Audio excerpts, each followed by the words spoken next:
sachiez que la culture, ce n'est rien d'autre que nous-mêmes. Parler de la culture, c'est de parler de nous-mêmes. Donc, nous sommes dans un pays, le Gabon, n'est-ce pas, qui a un énorme potentiel culturel. Énorme. Nous avons des acteurs culturels dans plusieurs secteurs. Et les acteurs culturels ne demandent qu'à s'exprimer. J'ai parlé des espaces d'expression de la culture là tout à l'heure. Nous nous battons pour les avoir. Et nous souhaitons que les projets qui sont en cours puissent se réaliser le plus tôt possible. C'est-à-dire la salle que nous avons au-dessus de notre ministère, que cette salle soit rafraîchie et qu'elle soit mise à la disposition des artistes le plus tôt possible. Nous avons, au niveau du ministère, un problème qui me tient à cœur, c'est celui de la ressource humaine.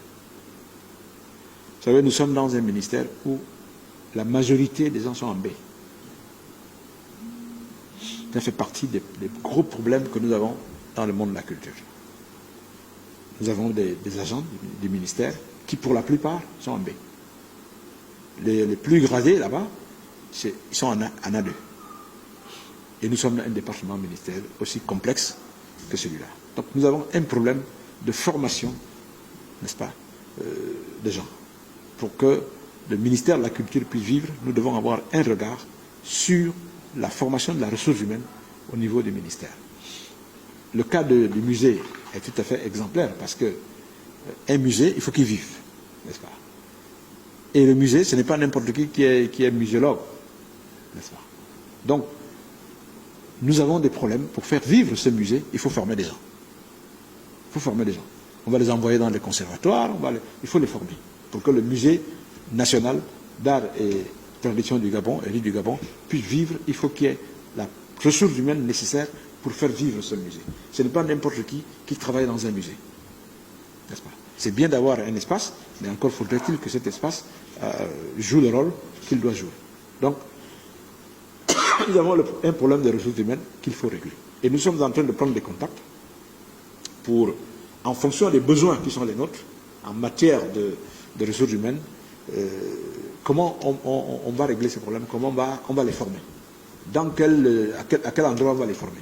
Nous avons des contacts avec le musée Quai Branly à Paris, nous avons des musées à travers l'Afrique, pour qu'on puisse avoir, n'est-ce pas, des aides en termes de formation des gens, afin de pouvoir intervenir dans nos différentes structures pour que ça soit efficace. Le ministère de la Culture, les musées, nous avons des projets énormes, parce que les musées à Libreville, ce n'est pas suffisant. Nous souhaitons qu'il y ait des tout petits musées dans les différents chefs-lieux de province, ce qui serait très très bien.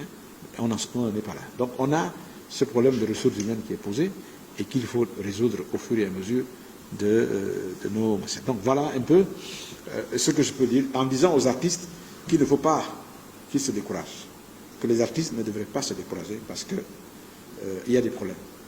Et les problèmes, ils sont consubstantiels à la vie des hommes. Et chaque fois qu'il y a un problème, il faut qu'on se retrouve pour chercher les voies et moyens pour résoudre les problèmes. Et les artistes ne sont pas à l'abri des problèmes. Donc, ce n'est pas parce qu'il y a des problèmes qu'il ne faut pas s'intéresser au domaine qui est le nôtre. Votre domaine est un domaine très riche, n'est-ce pas? Très très riche, pas compris par les uns et les autres, parce que c'est compliqué, mais ce n'est pas parce que c'est compliqué que ça manque de richesse et d'intérêt. Donc il faut savoir qu'on compte sur vous, pour que vous puissiez rendre ce département ministériel, vous puissiez lui donner la place qui doit être la sienne dans les préoccupations de la politique du gouvernement de notre pays. Donc merci beaucoup.